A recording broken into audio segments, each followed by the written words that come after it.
Alright guys, bali ngayon magko-convert tayo ng universal. Ito yung 5TR sa server na nilagyan ko muna siya ng switch. Ngayon nandito na yung universal, so papalitan na natin siya ng universal. Ang tanong dyan, paano ba mag-convert ng universal sa mga hindi pa nakakaalam? Dali lang. Ito yung ng Coppel board sira, no? So ito yung universal natin lang sa pagkakalagay nyo. Kumbaga kanya-kanya na lang. Ganito kasi yung pagkakalagay ko So ilalagay ko yan mamaya dito sa gilid dyan, no? Bali ngayon, ito ang sa blower, yung line ng blower. Ito yung pula low, yung blue medium, yung puti yung high, tapos yung line niya yung ito, yung puti. Bali yung itim yung high, high, low, medium, high. Tapos ito yung line ng pan motor. Dito ko yan ilalagay. Ayan low, medium, high. Ngayon itong line ng pan motor isisiris mo rito sa neutral. Ayan Kaya kung napapansin nyo, binalatan ko siya yung neutral, kasi dito ko siya itatap, isisiris ko siya. Ito ang neutral, ito ngayon ang line, ito ang signal. Ayan, ito neutral, ito line and signal. Ang connection niyan, ayan, nakalagay naman neutral, line, compressor, signal. Ito nasa gilid. So ikakabit natin yan, no? Okay na, bali ito huli na to, kasi isisingit ko yan dito ko padadaanin yan para yun. So ikakabit ko na muna bago ko ikakabit tong mga speed. So okay na yan no? Ayan kakabit ko na muna.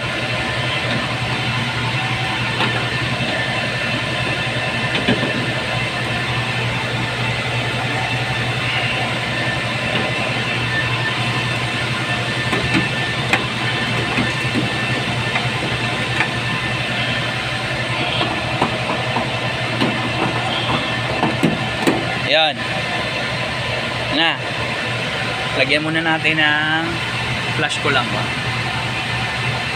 ayan. Kaya yung pagkalagay ko, depende na lang sa diskarte nyo. Lagyan ko muna tornilyo, baka bumagsak.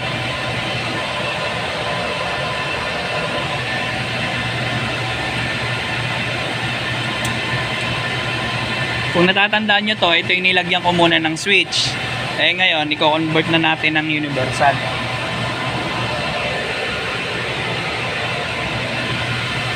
Baka bumagsak kaya nilagyan muna natin, no? Yun.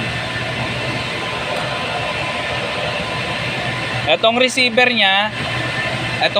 niya, dito ko padadaanin sa gilid. Lalagyan ko lang siya ng ayan Ayan.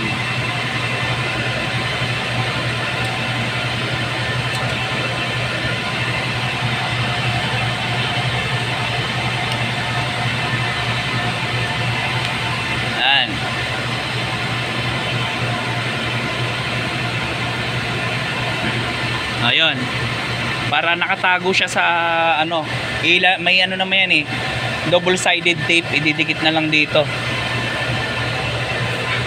May double sided tape naman yan diyan ko siya ididikit, no? So ito, yung sa dati wala na to, hindi na to kasali.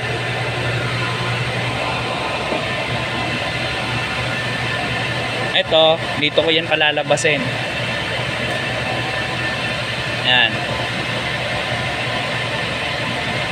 Ito ang line. Saan ba yung line? Ito.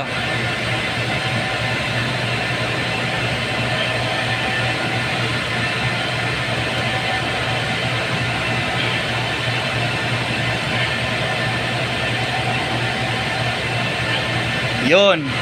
Line. Nakakabit na tayo ng line.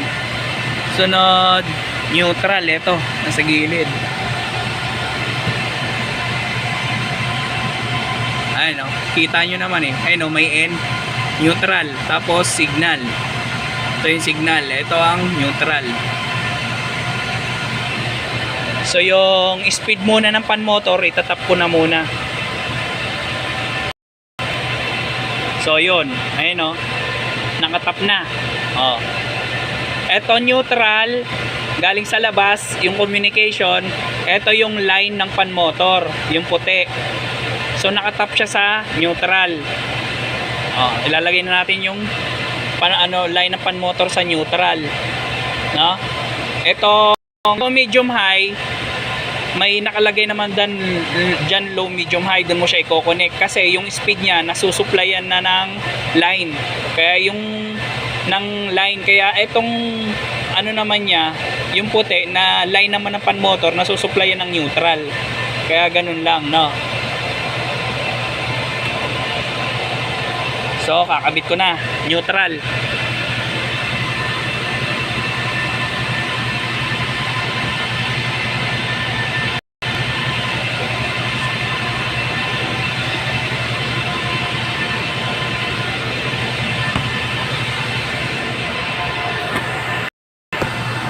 Yun guys, ayun na yung kabuuan.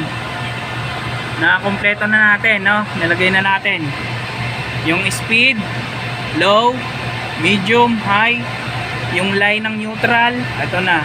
Tapos yung line ng pan motor, tapos neutral, magkatap, ayun na. Tapos signal, tapos line na communication, no?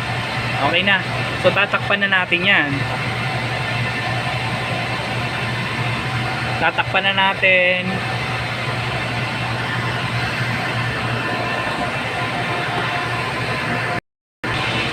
Alright, finished product na. So papauna natin yung breaker. Ayan. Tatakpan natin yan dito ng sidings. On mo na yung breaker. Alright.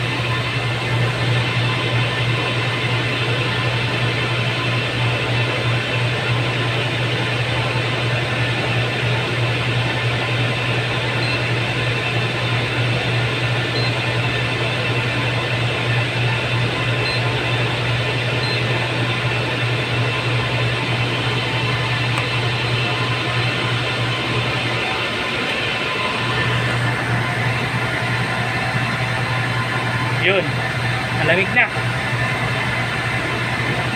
Tapos na, gumagana na. Malamig na. Nakaset lang siya ng 24 para mabilis siya mag-automatic. Ayos na guys. Huwag niyong kalimutan mag-subscribe sa mga hindi pa nakakaalam para updated kayo sa panibagong i-upload ko na kaalaman.